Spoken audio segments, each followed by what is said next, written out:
Arc animation, you are doing it all wrong. Everybody, this is Alessandro. Welcome back to my channel. Today I have a simple example here to show you the importance of arc and how underestimated this sometimes is, and how often students or junior can still make these mistakes. So I prepare a simple animation, okay?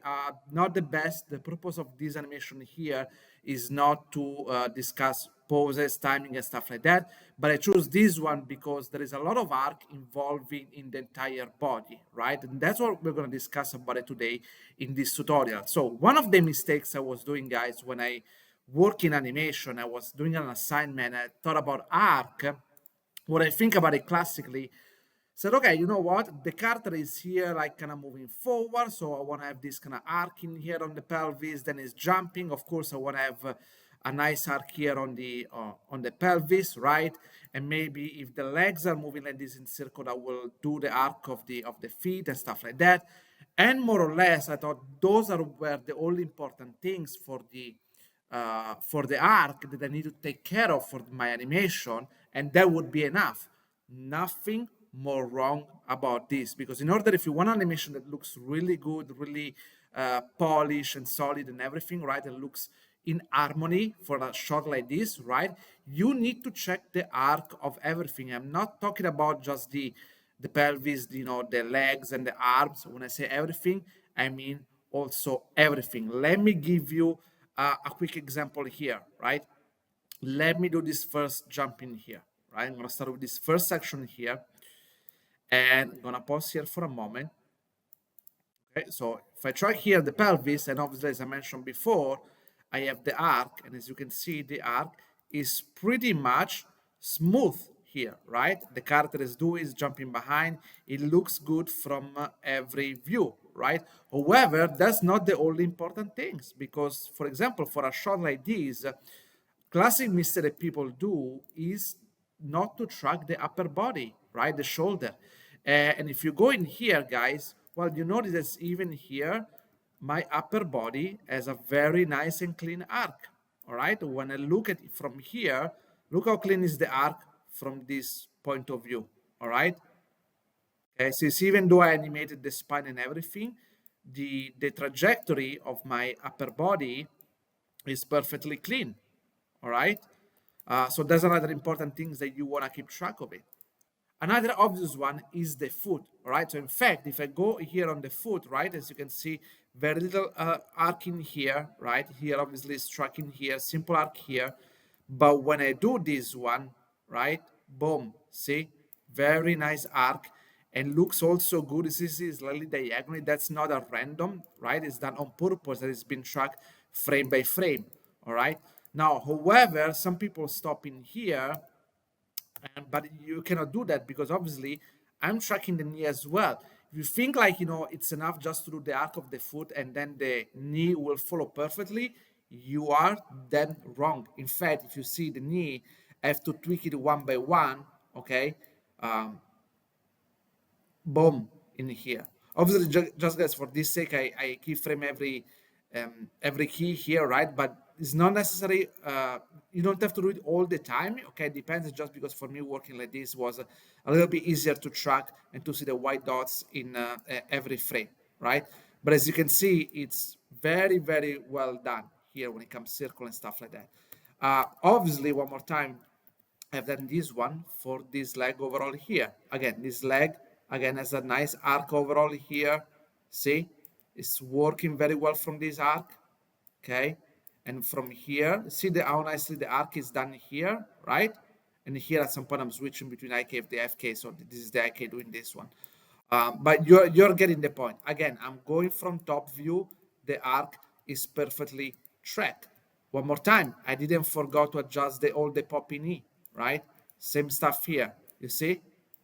Very nice circle. You have to do this on every section. And the reason why I mentioned this is because people tend to get lazy and they forget about this, and then they're wondering why my animation is so choppy and stuff like that. Well, there is no way around it. You just have to do it. All right, guys. Same things with the hands, right? Like I'm doing the elbow first. Okay. Again, see, even when sometimes things can be sharp in here, right?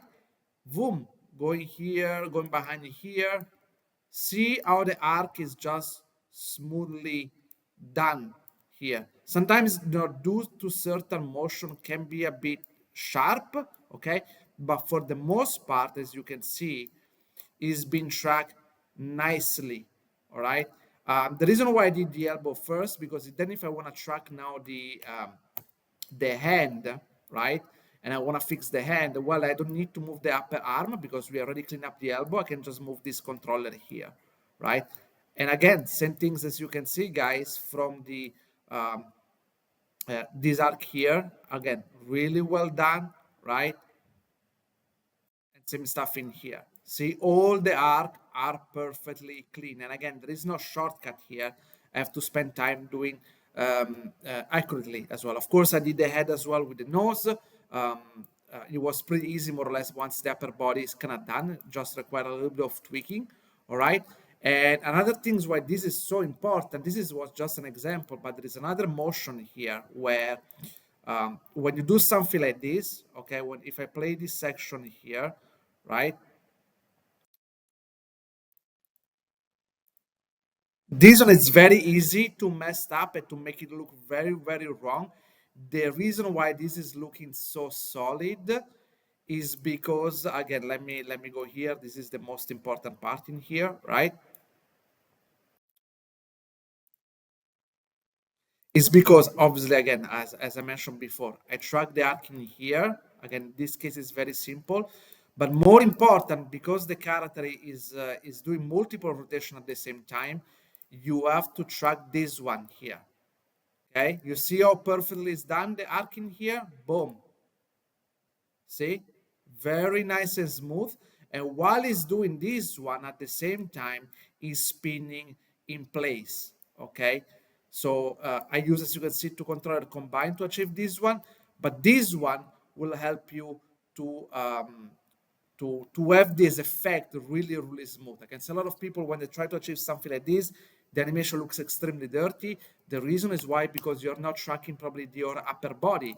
Then again, you do the head. In these cases, for example, in order to keep it very clean, as you can see here, I didn't put too much attention here on the penetration because that's not what I want to discuss with this tutorial. But you see, once those are grouped together, it looks very, very clean, right? Then again, I did the same here with this one, with the leg. You see, like it's going like here, very clean arc, right? Again, at certain point, this is happening because I'm switching between the IK and FK, and I'm tracking just one controller. Okay, um, but you see, it's very clean arc before he lands. Okay, again, you see here, guys, I'm tracking the knee as well here. Again, the knee has been cleaned up properly, all right? And again, I know I want to stress these things about it many times, but I see this very, very often. I see it with Junior, I see it with my students, other people try to do their own animation. They want to do like an animation where the character is jumping around and stuff like that. And it's very obvious that they are not taking care of the arc properly. Maybe they might have even other problem, but these things is crucial. Again, I'm gonna repeat, you try the arc of the hip, you track the arc of the upper chest, right? If you want something on the head or on the nose, you track the arc of your feet, okay? You track the arc of your knee as well, then the arms and sorry, the hands and the elbow as well. Okay, in some cases you have very specific animation, where the finger are part of the animation. In this case, I just clipped a fist. You might want to track the tip of the finger as well. Okay, I understand that this takes time, but that's what it takes if you want to make your animation shine. So make sure you don't take any shortcuts, because or else people will notice when a recruiter or a lead animator will look at your animation. An expert eyes, it will be able to tell if you put the effort in your animation or you just been lazy and you just did maybe some of the main stuff and you left some of the other details around not taken care of. People will be able to tell you. They will judge your animation based on that, guys. All right. If you have any question, let me know. See you next time, guys. Ciao.